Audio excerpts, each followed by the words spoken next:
Tuhan, kenapa semua ini terjadi padaku? Aku tak dapat lagi menahan tangisanku. Bagaimana mungkin penyakit ini membuatku tak bisa memiliki seorang anak yang selalu aku idamkan?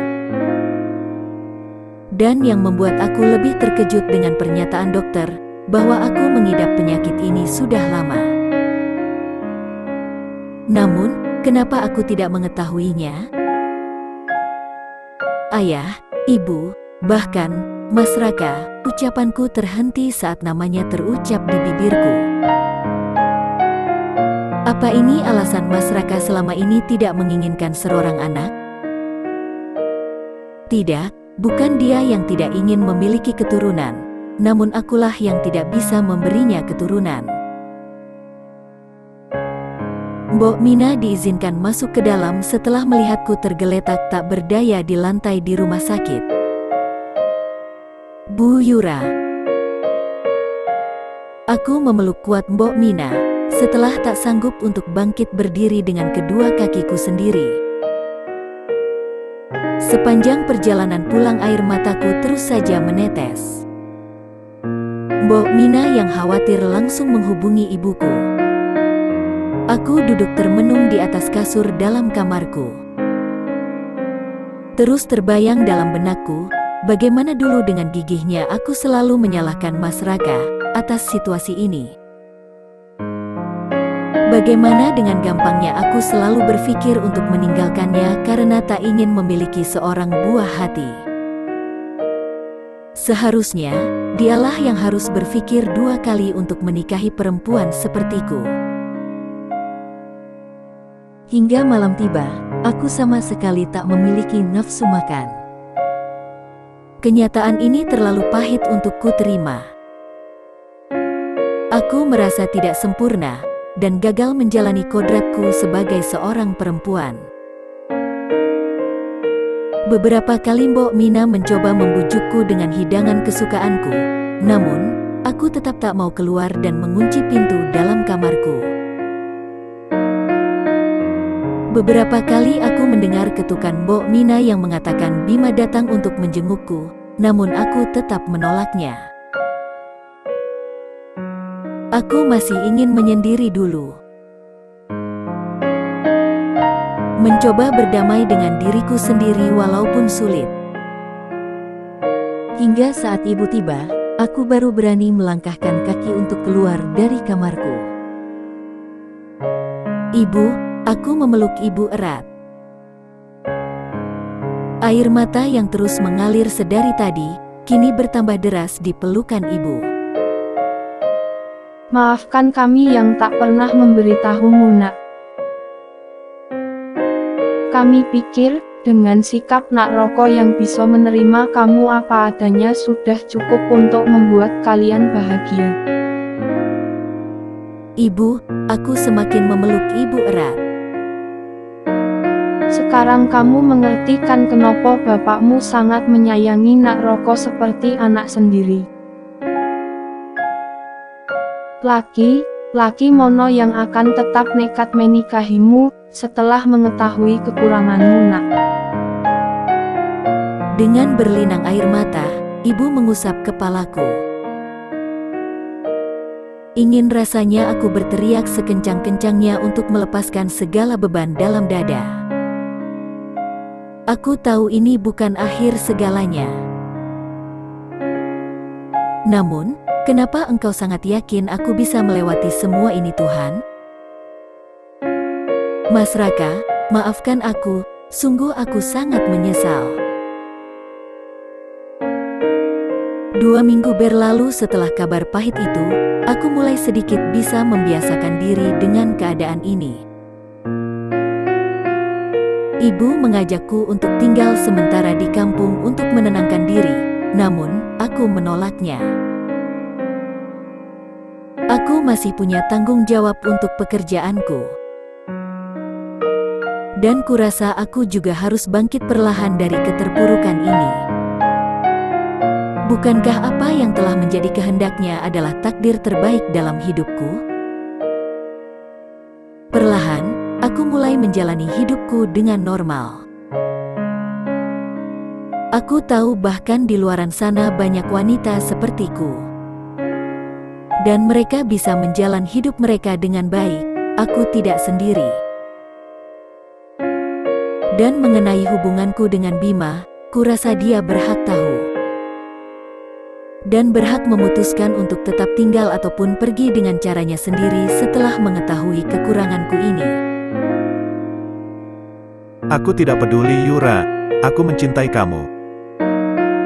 Kehadiran seorang anak, bagiku hanya pelengkap saja.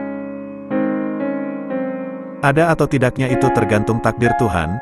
Bukankah di luar sana banyak wanita yang tak bisa memberikan keturunan namun, mereka tetap bisa menikah dan bahagia? Ah, kata-katanya sungguh sangat menyentuhku.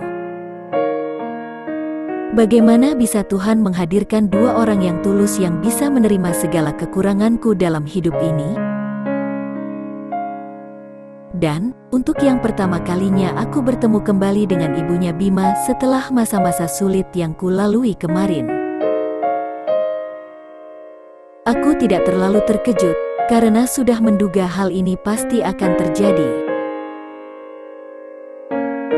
Selayaknya seorang ibu yang menginginkan yang terbaik untuknya, aku sadar, aku bukanlah pilihan yang terbaik untuk anaknya.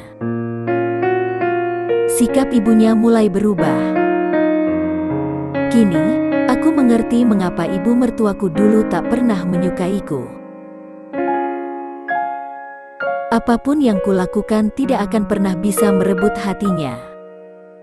Karena sejatinya keinginannya adalah sesuatu yang sangat mustahil untuk bisa kuberikan. Setelah berpikir ribuan kali, akhirnya aku memutuskan untuk mengakhiri hubunganku dengan Bima. Aku tak mau egois, aku tak mau mengorbankan perasaan ibunya. Dia laki-laki baik, dan berhak mendapatkan kehidupan yang lebih baik. Aku pikir, dengan melepaskan semuanya, aku bisa menjalani hari-hariku dengan baik-baik saja seperti dulu lagi. Namun, aku salah, nyatanya aku makin terpuruk dengan keadaan ini. Sekuat apapun, aku tetap butuh seseorang di sampingku sebagai tempatku berbagi cerita. Untuk kesekian kalinya aku membuka mata, dan sudah sadar tengah berada di atas tempat tidur di rumah sakit. Aku kambuh lagi. Setiap banyak pikiran dan stres aku selalu harus dilarikan ke rumah sakit. Namun, kali ini suasana hatiku sedikit lebih baik. Sebab ada sebuah tangan hangat yang terus menggenggam tanganku tanpa henti. Mas Raka, ya dia kembali.